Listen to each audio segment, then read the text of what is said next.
Hello hello hello hello. आप सब लोगों को मेरा नमस्कार। जो दर्शक इस वक्त हम लोगों को देख रहे हैं, सुन रहे हैं, उन सब लोगों को मेरा नमस्कार। आज बड़े महत्वपूर्ण विषय के ऊपर मैं बात करना चाहता हूं। हम आज़ादी के 75 साल मना रहे हैं। देश बड़े हर्षोल्लास के साथ 75 साल मना रहा है,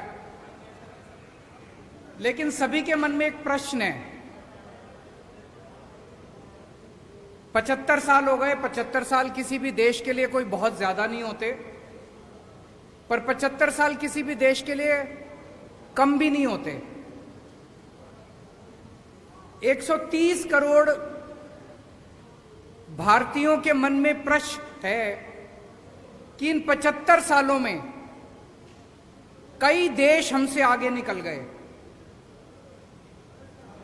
भारत पीछे क्यों रह गया?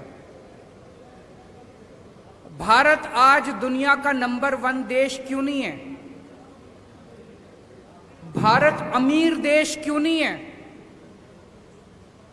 भारत की बहुत बड़ी संख्या आज भी गरीब क्यों है? भारत के अंदर अभी भी हर बच्चे को अच्छी शिक्षा क्यों नहीं मिलती है? हमारे में किस चीज की कमी है? भारत के लोग दुनिया के सबसे इंटेलिजेंट लोग हैं। भगवान ने जब पृथ्वी की रचना की और इंसान बनाया, सबसे इंटेलिजेंट लोग भारत में भगवान ने पैदा किए। हमारे लोग जब दुनिया भर में जाते हैं, अमेरिका ले लो, लंदन ले लो, फ्रांस ले लो, दुनिया की कोई मल्टीनेशनल कंपनी उठा के देख लो, ऊपर आपको एक इंडियन बैठा मिलेगा नंबर 1 या नंबर 2 पोजीशन पे। हमारे देश के लोग इतने इंटेलिजेंट हैं, इतने हार्ड वर्किंग हैं, फिर हमारा देश पीछे क्यों रह गया? भगवान ने जब पृथ्वी बनाई, भारत को सब कुछ दिया। भगवान ने सबसे खूबसूरत जगह भगवान ने भारत को बनाया। भारत में नदियां हैं, पहाड़ हैं, मिनरल्स हैं, जड़ी बूटियां हैं, सारी फसलें हैं, समुद्र है, कोई कमी नहीं छोड़ी भगवान ने। फिर भारत पीछे क्यों रह गया? आज ये प्रश्न सब लोगों के मन में है कि भारत पीछे। जो देश हमारे बाद आजाद हुए, सिंगापुर हमारे 15 साल बाद आजाद हुआ, आज हमसे आगे निकल गया। सेकेंड वर्ल्ड वॉर में जापान ध्वस्त हो गया था, हमसे आगे निकल गया आज। सेकेंड वर्ल्ड वॉर में हिटलर के बाद जर्मनी ध्वस्त हो गया था, आज हमसे आगे निकल गया। हम पीछे क्यों रह गए? कुछ लोग पूछते हैं, can India lead the world? Why not? हमारे पास दुनिया के बेस्ट इंजीनियर हैं, बेस्ट डॉक्टर हैं, बेस्ट किसान हैं, बेस्ट वकील हैं, बेस्ट टैलेंट है दुनिया का। फिर हम आगे क्यों नहीं बढ़ सकते? हमारा सिस्टम खराब है।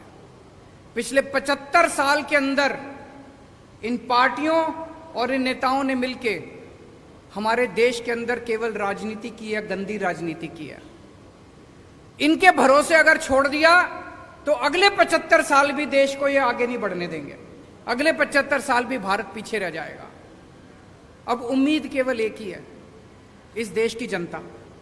अगर 130 करोड़ लोग एक साथ इकट्ठे हो जाएं तो भारत को दुनिया का नंबर 1 देश बनने से कोई नहीं रोक सकता। पूरा देश इकट्ठा हुआ था 1947 में। जब सारा देश इकट्ठा हुआ 1947 में, हमने अंग्रेजों को उठा के बाहर फेंक दिया। आज अगर हम सारे जने इकट्ठे हो जाएं, भारत को दुनिया का नंबर 1 देश बनने से कोई नहीं रोक सकता। उसी मिशन पे हम लोग निकले हैं। हम लोग देश के कोने कोने में जाएंगे, हर राज्य के अंदर जाएंगे और लोगों को जोड़ने की कोशिश करेंगे। लोगों को जोड़ने की कोशिश करेंगे। अगर 130 करोड़ लोगों को जोड़ने का हमारा मकसद है, इसीलिए मेरी सभी लोगों से अपील है, चाहे आप बीजेपी के हो, चाहे आप कांग्रेस के हो, चाहे आप आम आदमी पार्टी के हो, चाहे आप इस पार्टी के हो, चाहे उस पार्टी के हो, पार्टीबाजी नहीं कर रहे हम लोग। हमारा मकसद है जनता को जोड़ना, जो जो लोग इस देश को दुनिया का नंबर 1 देश देखना चाहते हैं, आप सब लोग इस मुहिम से जुड़िए। इस मुहिम से जुड़ने के लिए इस नंबर पे मिस्ड कॉल करनी है 951001000100। मैं दोबारा रिपीट कर दूं 951001000100।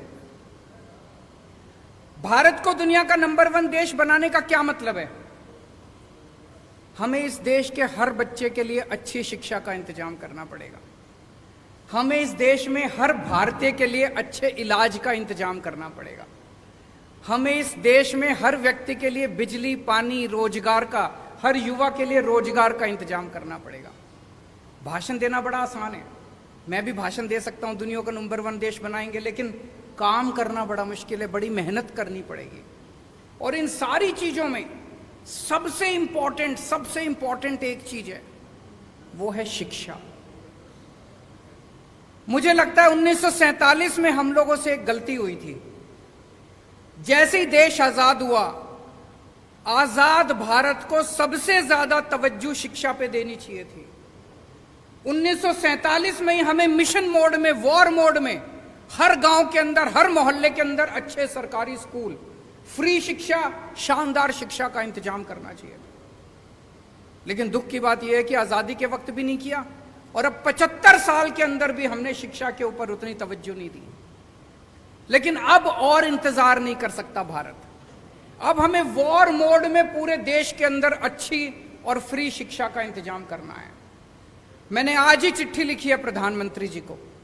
प्रधानमंत्री जी ने अभी 5 सितंबर को ऐलान किया कि 14,500 स्कूलों को केंद्र सरकार पूरे देश में अपग्रेड करेगी। बहुत अच्छी बात है, हम बधाई देते हैं उनको। लेकिन देश में 10 लाख, 10.5 लाख सरकारी स्कूल हैं। अगर 14,500 स्कूलों को किया जाएगा तो 100 साल लग जाएंगे सारे सरकारी स्कूलों को ठीक करने में। अब भारत इंतजार नहीं कर सकता। 130 करोड़ लोग बेचैन हो रहे हैं। मेरा उनसे निवेदन है, मैंने आज ही चिट्ठी लिखी है प्रधानमंत्री जी को, कि सारी राज्य सरकारों को एक साथ लीजिए और वॉर मोड में, मिशन मोड में हम अपने 10 लाख सरकारी स्कूलों को 5 साल के अंदर ठीक करके दिखाएंगे। इसका प्लान बनाते हैं। सारे सरकारी स्कूलों को शानदार बनाएंगे। दिल्ली में हमने सरकारी स्कूलों को ठीक किया, पूरे देश के अंदर भी ठीक कर सकते हैं। हम उसके लिए तैयार हैं। जो मदद हमसे चाहिए हम उसको करने के लिए तैयार हैं। दिल्ली में हमने कम पैसे में और बहुत शानदार स्कूल बना दिए। अब पंजाब के अंदर मान साहब सरकारी स्कूलों को ठीक करने में लगे हुए हैं, वहां भी ठीक करेंगे। पूरे देश के अंदर अपने को मिलकर करने हैं। देश में इस टाइम एक गलत ट्रेंड चल रहा है। जैसे हरियाणा के अंदर मौजूदा सरकार ने लगभग 190 सरकारी स्कूल बंद कर दिए। उसके पहले की केंद्र कांग्रेस सरकार ने 500 स्कूल, 700 स्कूल बंद कर दिए। इन दोनों सरकारों ने मिलकर पिछले कई सालों में, पिछले कुछ सालों में। सरकारी स्कूल अगर हम बंद करते जाएंगे तो गरीबों के बच्चे कहां पढ़ेंगे? कहते हैं सरकारी स्कूल में बच्चे कम आते हैं, कम आने लग गए। आपने सरकारी स्कूलों का ऐसा बेड़ा गर्क कर दिया कि गरीब आदमी भी अब अपने बच्चों को सरकारी स्कूल में नहीं भेजता। वो अपना पेट काट के 2 टाइम की रोटी कम खा लेगा, प्राइवेट स्कूल में भेजना चालू कर दिया। आप सरकारी स्कूलों को बंद करने की बजाय उनको शानदार बना दो। देखो बच्चे आने लग जाएंगे, अमीरों के बच्चे भी आएंगे। दिल्ली में अमीरों के बच्चे भी आ रहे हैं। तो ये सरकारी स्कूलों को बंद करने का जो सिस्टम पूरे देश के अंदर चल रहा है, ये बड़ा डेंजरस है, बहुत डेंजरस है। देश में 27 करोड़ बच्चे रोज स्कूल जाते हैं। इनमें से 18 करोड़ बच्चे सरकारी स्कूलों में जाते हैं। अगर हमने सरकारी स्कूल बंद करने चालू कर दिए, 18 करोड़ गरीब बच्चे कहां जाएंगे? क्या 18 करोड़ बच्चे अनपढ़ रह जाएंगे? अगर 18 करोड़ बच्चे हमारे अनपढ़ रह गए तो देश कैसे तरक्की करेगा? इन 18 करोड़ बच्चे जो 10 लाख सरकारी स्कूलों में पढ़ते हैं, इनके लिए हमें शानदार शिक्षा का इंतजाम करना है। जब तक वो नहीं होगा तब तक बातें बड़ी बड़ी हो सकती है, लेकिन देश आगे नहीं बढ़ सकेगा। अगर आपके कुछ प्रश्न है तो आप बताइए। मैं जानता था जी आप एसवाईएल पे जरूर पूछोगे। मैं पहले 2 मिनट मान साहब को कहूंगा कि वो अपनी बातें रखें, उसके बाद मैं जवाब दूंगा। बहुत बहुत धन्यवाद, शुक्रिया सर। देश के सबसे क्रांतिकारी मुख्यमंत्री अरविंद केजरीवाल जी ने जो बातें की हैं, मुझे नहीं लगता इससे पहले किसी पार्टी ने 70 साल के 75 साल के आज़ादी के समय के दौरान ये बातें उठाई होंगी, क्योंकि उनके मुद्दे धर्म से, नफरत से, इधर उधर की बातों से भरे होते हैं। शिक्षा की बात, स्वास्थ्य की बात, बिजली की बात, इंफ्रास्ट्रक्चर की बात, ये सिर्फ आम आदमी पार्टी करती है। जब छोटे होते थे तो अकेला दूरदर्शन चलता था, तो दूरदर्शन पे एक ऐड आती थी, मिले सुर मेरा तुम्हारा तो सुर बने हमारा। और उसमें पूरे देश के सभी वेशभूषा वाले लोगों को सम्मिलित किया गया था। एक पंजाब से भी था जो ट्रैक्टर पे जाता था, कोई तमिलनाडु से भी था, कोई गुजरात से भी था, कोई बंगाल से भी था। तो पूरे देश का सुर मिलेगा तो एक सुर बनेगा। यही बात आम आदमी पार्टी कह रही है कि अगर 123 करोड़ लोगों का सुर मिल गया एक बार, तो वो सुर जो होगा वो देश को नंबर 1 बना देगा। So make India number 1। Ukraine 25-26 साल पहले आजाद हुआ। हमें तब पता चला जब हमें वहां से बच्चे निकालने पड़े, अपने मेडिकल के स्टूडेंट्स को उनकी जान बचाने के लिए उनको वहां से लाना पड़ा, कि हमारे इतनी तादाद में बच्चे बाहर जा रहे हैं। वो कोई नालायक बच्चे नहीं थे, वो कोई ऐसे बच्चे नहीं थे जिनको यहाँ एडमिशन नहीं मिल सकती। वो 99.9, 99.8, 99.7 वाले बच्चे थे। क्यों जाना पड़ा? यहाँ कोटा सिस्टम है जी, ये चेयरमैन का कोटा है, ये फलां का कोटा है, यहाँ सिफारिश चलती है, यहाँ पैसे चलते हैं। तो पेरेंट्स सोचते हैं जो काम 30 लाख में यूक्रेन में होता है वो यहाँ 3 करोड़ में होता है। तो 25 साल पहले आजाद हुआ देश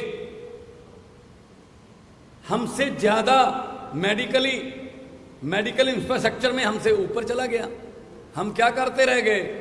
हम तो नारे लगाते रह गए, हम एक दूसरे को कोसते रह गए, एक दूसरे की निंदा करते रह गए। तो देश तभी बढ़ेगा जब सब ऊपर होंगे, देश तभी आगे बढ़ेगा जब सबका सुर मिलेगा। ये पोलराइजेशन, ये नफरत की राजनीति देश को आगे नहीं लेके जा सकती। पंजाब अनाज में देश को आत्मनिर्भर करने वाला स्टेट है। पंजाब के नौजवान आज भी चाइना पाकिस्तान बॉर्डर पर सीना ताने खड़े हैं। पंजाब माना गया है न्यू आइडियाज के लिए, नए इनकलाब्स के लिए। दिल्ली में इन्होंने जो शिक्षा की क्रांति लाई अरविंद केजरीवाल जी ने, स्वास्थ्य में क्रांति लाई, मोहल्ला क्लिनिक, हमने 100 मोहल्ला क्लिनिक, अभी 6 महीने हुए नहीं है हमारी सरकार को बने हुए पंजाब में, 100 मोहल्ला क्लिनिक खुल गए। जून जुलाई से बिजली के बिल जो है 0 आने लगे। सेना में जो जवान फर्ज निभाते हुए अपनी जान कुर्बान करता है, 1 करोड़ रुपया उसको मिलता है। विधायकों को 1 बार की पेंशन ही मिलेगी। 1 बार विधायक बने तो बार 5 बार विधायक बने तो बार पेंशन नहीं मिलेगी, 1 बार मिलेगी। अभी हम आने वाले दिनों में ई गवर्नेंस ला रहे हैं। गिरदावरी रजिस्ट्री फर्द आपके लैपटॉप में, आरसी गाड़ियों की आपके लैपटॉप में, इंडस्ट्री के लिए सिंगल विंडो, विंडो पहले भी सिंगल होती थी, इससे पहले वाली सरकारों में भी सिंगल विंडो होती थी, लेकिन हर अफसर की अपनी अपनी विंडो होती थी। इससे पहले जो भी इंडस्ट्री वाले आते थे वो पंजाब से एमओयू करने नहीं आते थे, वो एक परिवार से एमओयू करने आते थे। अब जब वो इंडस्ट्री वाले आते हैं तो पंजाब के साथ हस्ताक्षर करने आते हैं। पंजाब में बड़ी बड़ी कंपनियां आ रही हैं, नौजवान युवाओं को रोजगार मिलेगा।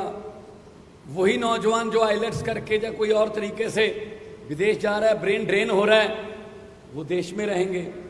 आपको एक हैरानीजनक बात बता देता हूं जो मुझे पिछले दिनों इन्वेस्ट पंजाब के एक सम्मेलन के दौरान पता चली। जोमैटो, आजकल उसके बिना हम खाना नहीं खाते, अगर वो देके जाएंगे तो ही खाएंगे। जोमैटो का जो चलाने वाला, जिसने जोमैटो शुरू किया, आइडिया किया, वो फरीदकोट से है।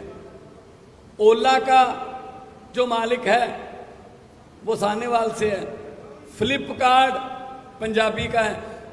हमारे पास आइडियाज बहुत हैं, लेकिन उन आइडियाज को इंप्लीमेंट करने के लिए प्लेटफॉर्म चाहिए, तो वो प्लेटफॉर्म आम आदमी पार्टी दे रही है। आम आदमी पार्टी ऐसे प्लेटफॉर्म भी दे रही है कि छोटे छोटे घरों के नौजवान लड़के लड़कियों को एमएलए की और एमपी की टिकटें भी मिल रही हैं। तो आम आदमी पार्टी आज देश को नंबर 1 बनाने के लिए जो भी बनता अफसर होगा, कोई ऐसी कमी नहीं छोड़ेगी आम आदमी पार्टी कि देश को नंबर 1 बनाने में कोई दिक्कत रह जाए। क्योंकि जैसा कि अरविंद केजरीवाल जी ने कहा है कि देश तभी आगे बढ़ सकता है जब सब आगे बढ़ेंगे। ऐसे बातें करने से या कोई भाषण देने से या जुमले सुनाने से देश आगे नहीं बढ़ेगा। देश इसलिए आगे बढ़ेगा कि जब आप सब लोग साथ दोगे और भारत में कोई कमी नहीं छोड़ी। जैसा कि अरविंद जी ने कहा, भगवान ने सब कुछ दिया है, बस सच्ची नीयत वाले लोग जो देश को चलाएं उनकी थोड़ी कमी है। अगर सच्ची नीयत वाली सरकार आ जाए तो सब कुछ हो सकता है। आम आदमी पार्टी के 6 महीने नहीं हुए पंजाब में बने हुए, अभी 6 महीने नहीं हुए। सच्ची नीयत है कि हमने 8736 अध्यापकों को पक्के कर दिया, जो पिछले कई सालों से अकाली दल और कांग्रेस की सरकारों से लाठियां खा रहे थे, पगड़ियां उतर रही थी, वाटर कैनन चल रहे थे। सच्ची नीयत है तो सब कुछ हो सकता है। तो मैं आप सबका इस बात के लिए आभारी हूं। आप बहुत ही शॉर्ट नोटिस पर हमारे पास पहुंचे हैं और आपका कोई सवाल हो तो उसके जवाब देने के लिए हम लोग यहां पे उपस्थित हैं।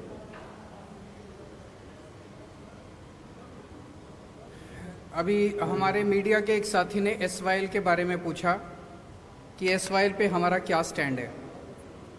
मैं आपसे पूछना चाहता हूं कि एसवाईएल पे पंजाब कांग्रेस का क्या स्टैंड है और हरियाणा कांग्रेस का क्या स्टैंड है। एसवाईएल पे पंजाब बीजेपी का क्या स्टैंड है और हरियाणा बीजेपी का क्या स्टैंड है। पंजाब में जाते हैं ये लोग तो कहते हैं एसवाईएल बनने नहीं देंगे, हरियाणा में आते हैं ये लोग तो कहते हैं एसवाईएल लेके रहेंगे। इसी गंदी राजनीति ने पिछले 70 साल में भारत को, इंडिया को नंबर 1 नहीं बनने दिया। केवल और केवल गंदी राजनीति करते हैं। एसवाईएल बड़ा इंपॉर्टेंट मुद्दा है, पानी बड़ा इंपॉर्टेंट मुद्दा है।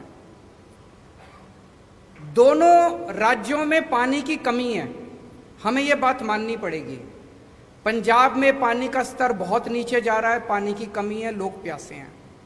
हरियाणा में पानी का स्तर बहुत नीचे जा रहा है, हरियाणा के अंदर पानी की कमी है, हरियाणा में लोग प्यासे हैं। पंजाब को भी पानी चाहिए, हरियाणा को भी पानी चाहिए। केंद्र सरकार की जिम्मेदारी है कि वो इंटरवीन करके हरियाणा के लिए भी पानी का इंतजाम करे और पंजाब के लिए भी पानी का इंतजाम करे। केंद्र सरकार का काम क्या है? केंद्र सरकार का काम ये नहीं है कि दोनों राज्यों को एक दूसरे से लड़ाए। अगर हम एक दूसरे से लड़ते रह गए तो भारत आगे कैसे बढ़ेगा? जैसा मैंने कहा कि हम मिशन पे निकले हैं, 130 करोड़ लोगों को जोड़ना है, हमें आपस में लड़ना नहीं है और ये संभव है। हरियाणा को भी पानी मिल सकता है, पंजाब को भी पानी मिल सकता है। केंद्र सरकार को जिम्मेदारी लेनी पड़ेगी। मैं प्रधानमंत्री जी से अपील करता हूं कि पंजाब के लिए भी पर्याप्त पानी का इंतजाम करें, हरियाणा के लिए भी पर्याप्त पानी का इंतजाम करें, और अगर उनके पास समाधान नहीं है मेरे को बुला लें, मैं उनको समाधान बता दूंगा, लेकिन बैठ के इसका समाधान करना पड़ेगा। ये स्टैंड लेने से, पंजाब में जाओ तो एक स्टैंड ले लो, हरियाणा में जाओ दूसरा स्टैंड ले लो, ये स्टैंड की राजनीति ने पूरा गड़बड़ कर दिया। और कोई प्रश्न? समाधान बताएंगे जी, प्रधानमंत्री को समाधान निकालना चाहिए। अगर उनके पास समाधान नहीं है मुझे चाय पे बुला ले, मैं समाधान दूंगा उनको। प्रेस कॉन्फ्रेंस के अंदर समाधान नहीं निकलते इन जटिल समस्याओं के। आपको मीटिंग के लिए बुलाया गया है एसवाईएल में। पहला सवाल तो ये कि आप उस मीटिंग में जाओगे। दूसरा सवाल मेरा ये है कि पंजाब के कर्मचारियों को इस महीने की अभी तक तनख्वाह नहीं मिली, करीब एक हफ्ता ऊपर जा चुका है जब उनको तनख्वाह उनकी मिल जाती है। आपका पहला सवाल है, अगर हरियाणा के मुख्यमंत्री और पंजाब के मुख्यमंत्री की कोई मीटिंग केंद्र सरकार की, जो कहते हैं कि केंद्र सरकार ने कहा है कि दोनों मीटिंग कर लें, हम मिलने को तैयार हैं, मुझे मिलने में कोई हर्ज नहीं है। लेकिन जैसा कि अरविंद जी ने कहा, केंद्र सरकार का ये फर्ज बनता है कि वो इस समस्या का समाधान करे, ना कि दोनों को मीटिंग में बिठाकर उसके बाद बाहर आकर अपने अपने वक्तव्य देने के लिए उनको छोड़ दें। तो मैं Punjab as a head of the state in Punjab, मैं जाने के लिए तैयार हूं। मुख्यमंत्री साहब हरियाणा के आए, बातचीत करेंगे, लेकिन कम से कम केंद्र सरकार जो है वो बाकी कामों के लिए राज्यों पर बहुत कुछ थोपती है। आप ये नहीं कर सकते, जीएसटी ये नहीं कर सकते, आप ये नहीं कर सकते, ये नहीं कर सकते। तो केंद्र सरकार जो है वो पंजाब का पानी पूरा कर दे पंजाब के पास, और हरियाणा का पानी भी पूरा कर दे। हरियाणा में भी जैसा कहा कि दोनों भाई हैं छोटे, हरियाणा छोटा भाई है, पंजाब बड़ा भाई है। तो हमें लड़ाने की बजाय वो समाधान निकालें। दूसरा, आज शाम तक वो जो हमारे एम्प्लॉइज की कुछ तनख्वाह रहती है वो मिल जाएगी, क्योंकि हमने पॉजिटिव राजनीति की है, हमने मुलाजिम पक्के किए, हमने भर्ती की, और हमने शुगर केन वाले जो गन्ना मुलाजिम थे पिछले कई सालों से धरने दे रहे थे, उनके पैसे भी आज ही जा रहे हैं। 94.98 करोड़ आज ही जा रहे हैं। आज शाम को तनख्वाह भी मिलेगी। हमने खजाने में जितने भी पैसे आते हैं हमने लोगों के लिए खोल रखे हैं। हम कर्जा भी नहीं लेते, लेकिन लोगों को हम कोई कमी भी नहीं छोड़ेंगे।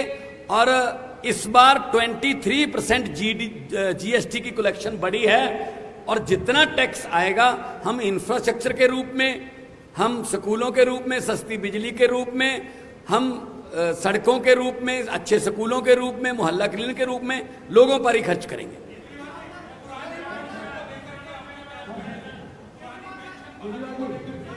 पुरानी पेंशन बहाल होनी चाहिए। जो, एक मिनट, उनसे उनका सवाल वो ले लेते हैं। जो नई पेंशन स्कीम है ये कर्मचारी, सरकारी कर्मचारियों के साथ बहुत बड़ा धोखा है। पुरानी पेंशन स्कीम लागू होनी चाहिए। केंद्र सरकार ने एक तरह से पूरे देश के ऊपर नई पेंशन स्कीम थोपी थी। मैं आज इस मंच के माध्यम से केंद्र सरकार से अपील करना चाहता हूं कि सारे जितने उसके बाद एम्प्लॉयज़ रिक्रूट हुए जो कि नए पेंशन स्कीम से अफेक्टेड हैं, वो सारे बहुत ज़्यादा दुखी हैं और बहुत गुस्से में हैं। इसीलिए उनके हित के लिए लोग सरकारी नौकरी में क्यों आते थे कि भाई रिटायरमेंट के बाद पेंशन मिल जाएगी, ज़िंदगी भर सिक्योर हो जाती है। अब वो पेंशन ही नहीं मिलती, किसी को कुछ 100 रुपये को कुछ मिल रहे हैं, किसी को कुछ। तो मेरी केंद्र सरकार से गुजारिश है कि पुरानी पेंशन स्कीम को दोबारा बहाल किया जाए। जरूर करेंगे।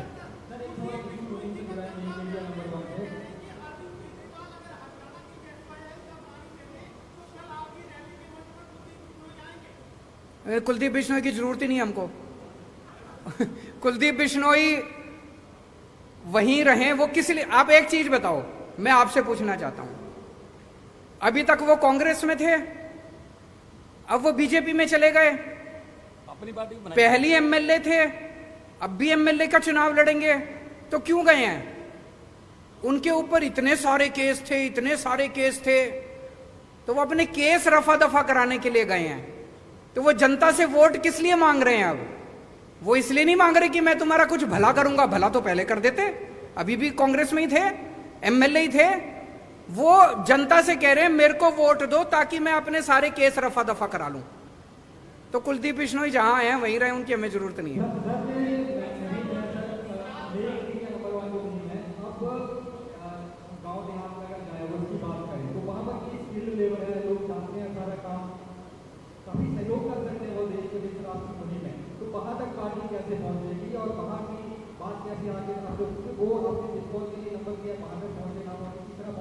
बहुत अच्छा आपका प्रश्न है। इसमें युवाओं को बहुत बड़ी भूमिका अपनानी पड़ेगी। जिस दिन युवा इकट्ठे हो जाते हैं उस दिन किसी भी देश के अंदर क्रांति आ जाती है। इसलिए मैंने एक नंबर जारी किया है। इस नंबर के ऊपर मैंने अभी 10-15 दिन पहले किया था, लाखों लोग ऑलरेडी जुड़ चुके हैं। कई लाख लोग इससे जुड़ेंगे, वो वॉलंटियर्स बनेंगे, वो अपने अपने मोहल्ले और अपने अपने गांव की जिम्मेदारी लेंगे। जब पूरा देश इकट्ठा हो जाएगा तो ये 130 करोड़ लोगों की ताकत बनेगी। जब 130 करोड़ लोग कहेंगे कि हमारे जो स्कूल खोलो, किसी सरकार की हिम्मत नहीं है जो स्कूल ना खोले। इनको अपनी अभी 75 साल में केवल गंदी राजनीति हुई है, काम नहीं हुए। अब काम करने पड़ेंगे। जिस दिन देश के लोग इकट्ठे हो गए, खड़े हो गए, लोगों को काम करने पड़ेंगे। Thank you so much.